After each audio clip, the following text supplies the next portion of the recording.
जैसे ही मौसम बदलता है ना तो अपने साथ ढेर सारी तब्दीलियां लेकर आता है और मेरे नज़दीक तो हर मौसम की अपनी खूबसूरती है, अपना ही चार्म है, अपनी खसूसियात हैं, अपने ही फ़ायदे हैं। जैसे एक औरत हर रिश्ते में खूबसूरत पाई जाती है, चाहे वो माँ हो, बेटी हो, बहन हो, बीवी हो, जो भी हो ना, एक औरत हर रिश्ते में मैं कहती हूँ बहुत ही खूबसूरती से अपने आप को मेंटेन करके रखती है। इसी तरीके से हर मौसम की अपनी खूबसूरती है। बस उस खूबसूरती को मेंटेन करने का एक ही तरीका है, एक ही मेथड है कि आपने किस तरीके से कौन से टिप्स एंड ट्रिक्स को फॉलो करके अपनी सलीका मंदी के साथ कम बजट में रहकर अपने घर को भी संवारना है, सजाना है, अपने आप के लिए भी वक्त निकालना है और अपने घर वालों के लिए भी खुशियां समेटनी है और ढेर सारी खुशियां बिखेरनी है। यही तो हम औरतों की जिम्मेदारी है। इसलिए तो नहीं मैं कहती हम औरतें हैं ही घर को बनाने वाली, घर को जन्नत बनाने वाली, ये कहें जी, जहाँ पे हम एक पुरसकून लाइफ अचीव कर सकें। So let's get started. अस्सलाम वालेकुम everyone, welcome to home makeup Palwasha. Hope you all are doing good. अल्हम्दुलिल्लाह आई एम आल्सो गुड। तो जी हाँ, आज आपकी पलवशा फिर से ब्रांड न्यू कंटेंट के साथ आ चुकी है, आपके साथ सर्दियों की ढेर सारी टिप्स, लातादाद अनकंडीशनल टिप्स के साथ। तो यहाँ पे जी सर्दियों की एक जो टिप है वो शेयर कर रही हूँ। जैसे हाथ पाँव, लास्ट वीडियो पे भी मैंने आप लोगों को सेल्फ केयर से रिलेटेड काफ़ी चीज़ें बताई हैं। तो आज की वीडियो में मैं आपको बहुत ही सस्ता सा, कम बजट में और घर की चीज़ों के साथ एक मॉइस्चराइज़र बनाना सिखाती हूँ, हाथ और पाँव के लिए स्पेशली। यहाँ पे जी ग्लिसरीन थोड़ी सी ऐड कर दिया, विटामिन ई कैप्सूल ऐड कर दिया और कोकोनट ऑयल, नारियल का तेल। तो मैं कहती हूँ अल्लाह ताला ने हमें ये एक मैजिकल इंग्रेडिएंट दे दी है। सिर्फ कुछ भी ना हो, नारियल का तेल ही लगा लें हाथ और पाँव पे। ये जो फटी एड़ियाँ होती हैं ना, यूँ चुटकियों में गायब हो जाती हैं आपकी। तो आपने जैसे ही शावर लेना है ना उसके बाद, क्योंकि जैसे ही हम नहाते हैं उसके बाद हमारी स्किन काफ़ी ड्राई हो जाती है, उसको फ़ौरन से मॉइस्चराइज़ करना है।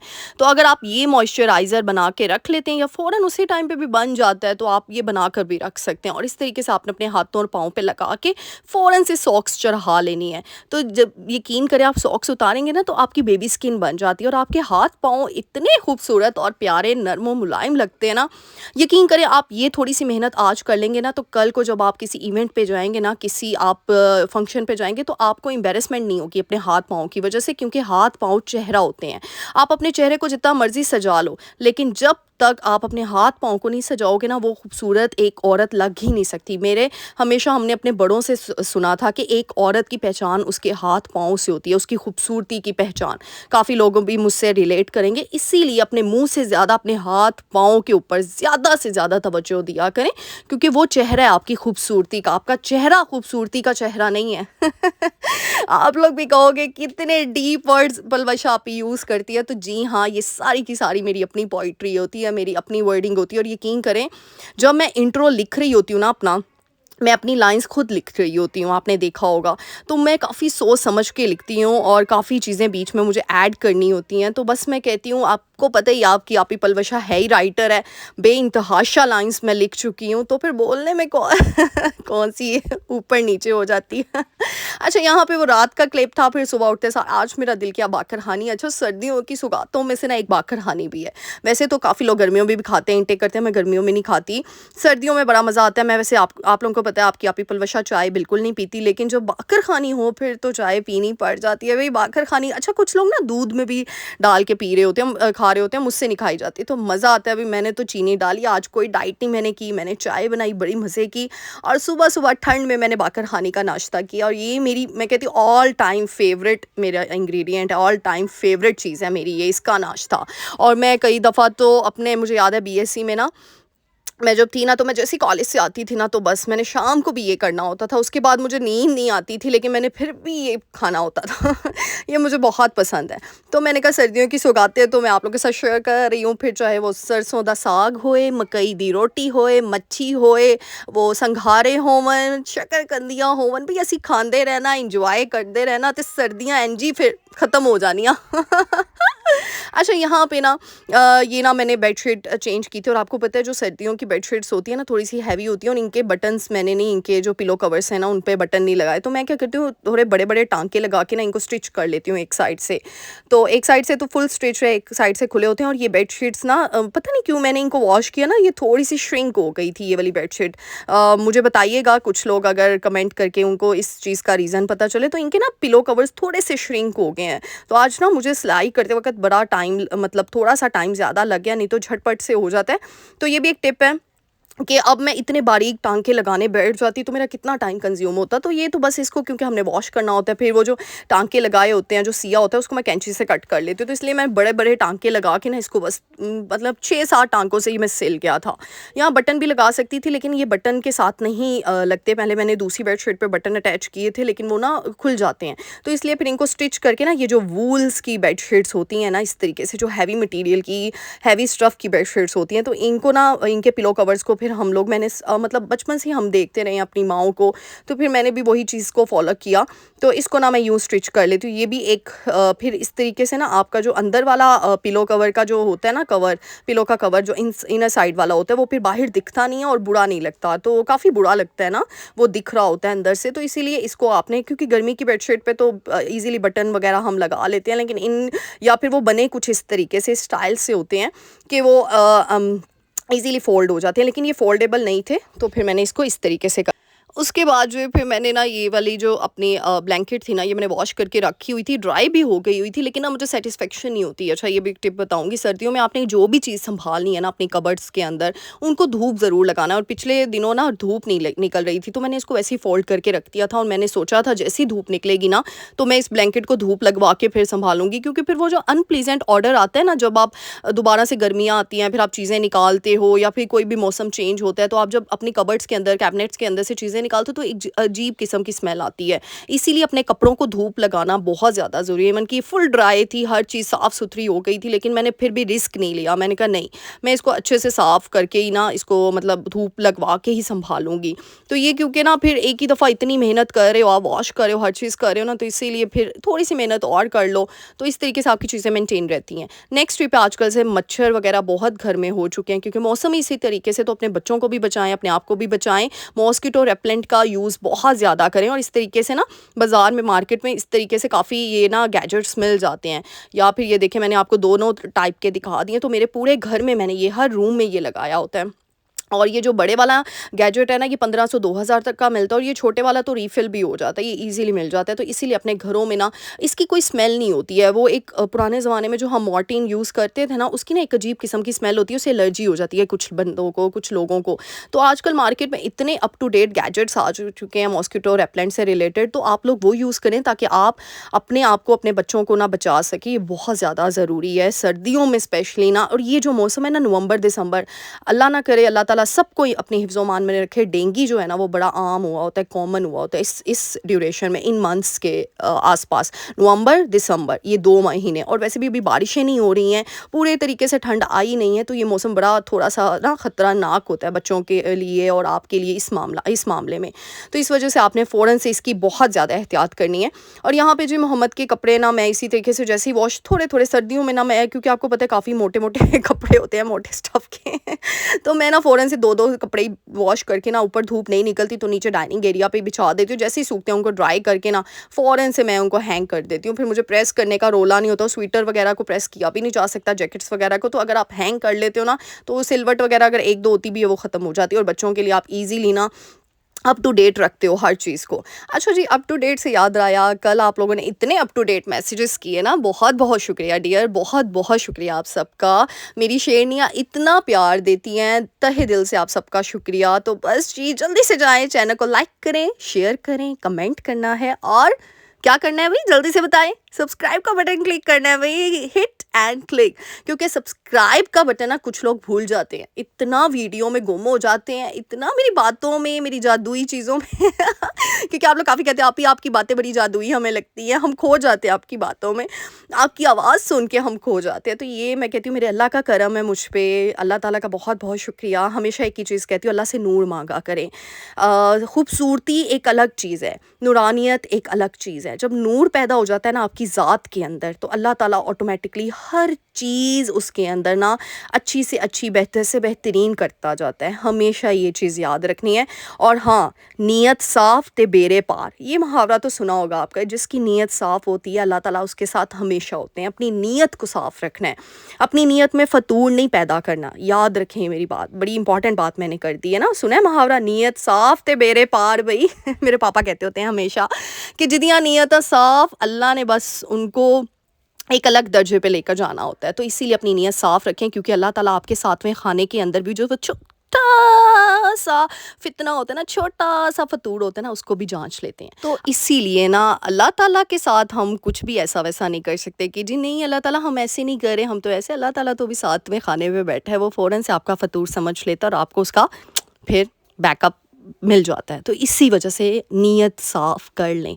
अच्छा, यहाँ पे ना मटर वाले चावल फिर बेडशीट वगैरह साफ़ करके, सर्दियों में यही होता है जल्दी से सुबह झटपट तरीके से ना मुझे रूम्स को ना क्लीन करना होता है, जितना भी मैस क्रिएट हुआ था उसको जल्दी से मुझे हर चीज़ को अपनी जगह पे सेट करके ऑर्गेनाइज़ करना होता है। फिर आज मैंने मटरों वाला पुलाव बनाना था, मटर वाले चावल, तो फिर जल्दी से मटर छीले मैंने, फिर मटरों वाला, क्योंकि ना ऐसी चीज़ें जो होती हैं ना, फिर मैं बस जल्दी से। अच्छा, ये रात का क्लिप था, मैं रात को ही ना इस तरीके से जब भी मैंने कोई हैवी चीज़ बनानी होती है ना, मैंने आप लोगों के साथ पहले भी शेयर की है, सर्दियों में दिन छोटे होते हैं, आप इतना काम नहीं कर सकते सर्दियों में।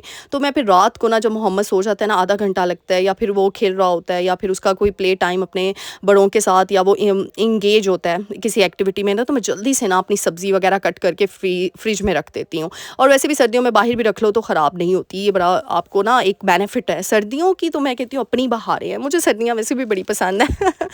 तो यहाँ पे ये बना रही थी। अच्छा, यहाँ पे ना कमेंट डिस्कस करूँगी।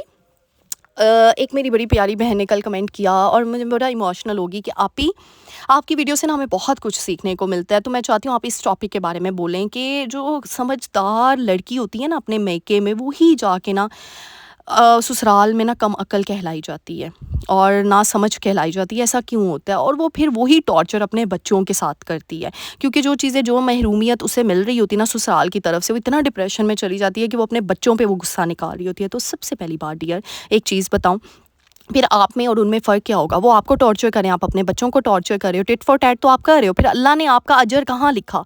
अल्लाह ने आपका सब्र कहाँ देखा? आपकी मेहनत कहाँ गई?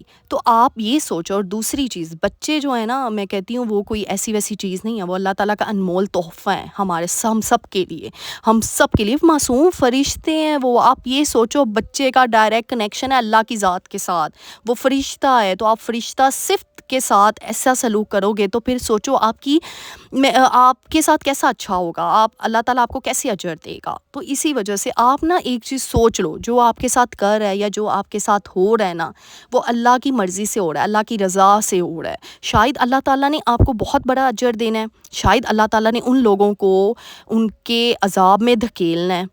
क्योंकि आपको याद है कि हमारे जितने भी पैगंबर हैं, उन्होंने कितना मैसेज दिया, अल्लाह के पैगाम कितना पहुंचाया, लेकिन जिन्होंने नहीं मानना था नहीं माना। वो मुनाफ़िक़त करते रहे, वो नहीं मानते रहे, वो लोग करते रहे। लेकिन फिर क्या हुआ? टिल द एंड उनको उनका अजर मिला और हमारे नबियों को उनका अजर मिला। अच्छे को अच्छे का अजर मिलेगा, बुरे को बुरे का अजर मिलेगा, ये तो अल्लाह सुब्हान तआला का वादा है। लेकिन आप बुराई की वजह से अपने आप को, और मैं सही बताऊँ, मैं हमेशा कहती हूँ डिप्रेशन शिर्क है अल्लाह की ज़ात के साथ। क्योंकि डिप्रेशन है क्या? इन शॉर्ट, डिप्रेशन का मतलब होता है कि आपको अल्लाह की ज़ात पे यकीन नहीं है, आप अल्लाह से महरूम हो रहे हो। आपको ये यकीन नहीं है कि अल्लाह सब्र वालों के साथ है। आपको ये यकीन नहीं है कि जो आपके साथ हो रहा है या जो लोग आपके साथ बुरा कर रहे हैं, अल्लाह उनको एक ना एक दिन पकड़ेगा।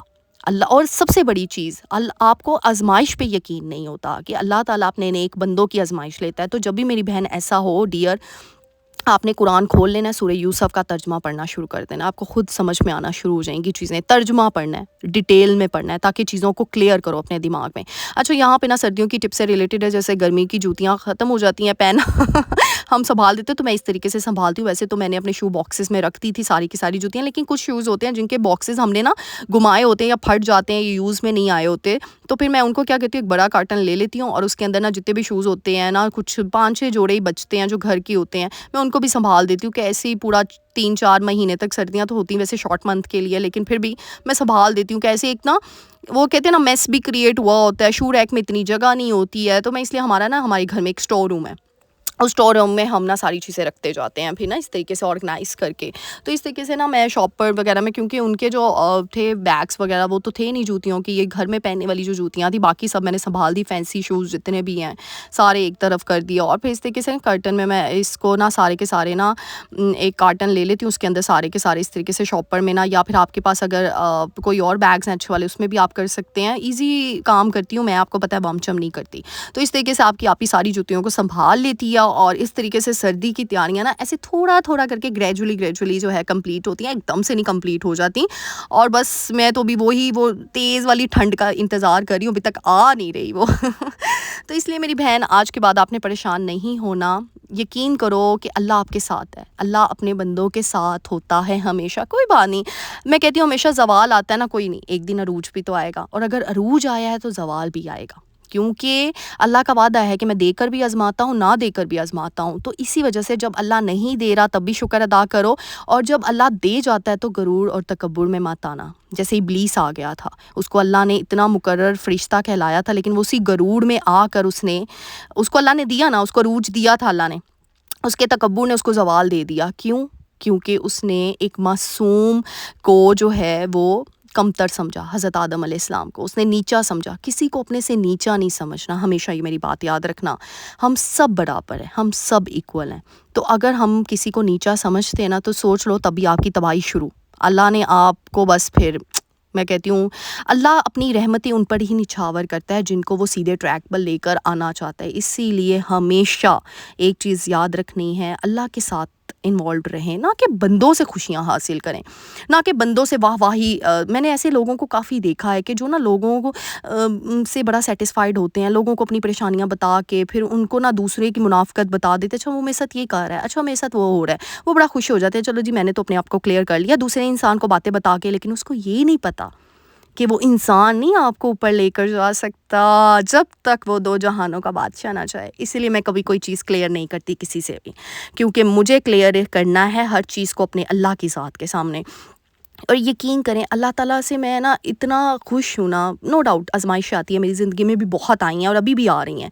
लेकिन मैं कहती हूँ अल्लाह ताला जी, आप किस तरीके से मेरे सामने ना चेहरे ले आते हो लोगों के, ना मेरे सामने बड़ी जल्दी आ जाते हैं, मतलब लोगों के चेहरे एकदम से आ जाते हैं। अल्लाह ताला ले आता है कुछ ना कुछ चीज़ें करके ना मेरे पास ले आता है। और मैं कहती हूँ अल्लाह की ज़ात बड़ी निराली है यार। जब आप अल्लाह के हवाले कर देते हो ना, अल्लाह फिर झंझोड़ के उन चीज़ों को ऐसे सॉर्ट आउट, मैं कहती हूँ, करता है कि आप हैरान हो जाते हो कि जो आपने इतना मेस क्रिएट किया हुआ है अपनी ज़िंदगी में, वो ऐसे चुटकियों में हल हो जाता है। तो इसीलिए मेरी बहनों, हमेशा अल्लाह से मांगो, अल्लाह की खुशनुदी हासिल करो, ना कि लोगों से वाहवाही के चक्कर में पड़ जाओगी। उसको मैं मैसेज करूँगी या उसको फ़ोन करूँगी, उसकी मुनाफ़कत करूँगी तो वो मेरे बारे में ये सोचेगा, मैं तो सही हूँ भाई, मैं तो क्लियर हूँ। लोगों से क्यों क्लियर कर रहे हो अपने आप को?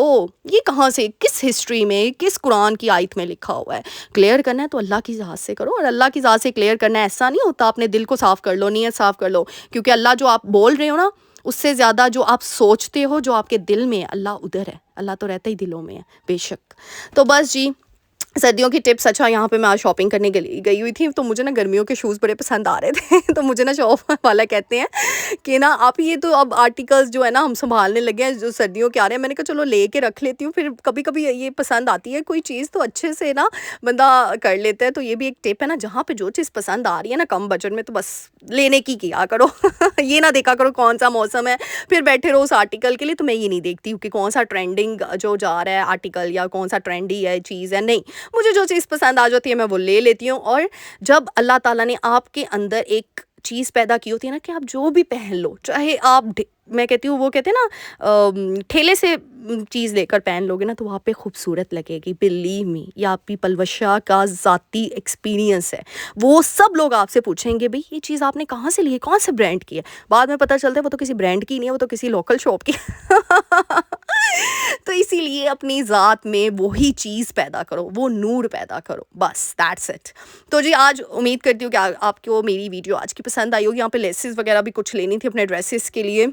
मेरे खद्दर के 2 सूट तो सिल के आ गए हैं, बाकी सूट सिल के नहीं आए, तो वो बस मैंने एक लेस चेंज करवाई थी, मुझे वो अच्छी नहीं लग रही थी, लास्ट वीडियो में आपको दिखाई भी थी। तो बस ये कुछ छोटी-छोटी चीज़ें लेनी थी। और सर्दियों में ना फिर रात के टाइम पे निकलने का मज़ा आता है, फिर पूरा दिन तो आपको पता है दिन तो इतने छोटे हो गए हैं। और फिर जी जलाल सन्स, अच्छा मुझसे ना कल मैसेज भी उस दिन आया था कि आप ही जलाल सन्स ना आप बड़ा जाती हैं।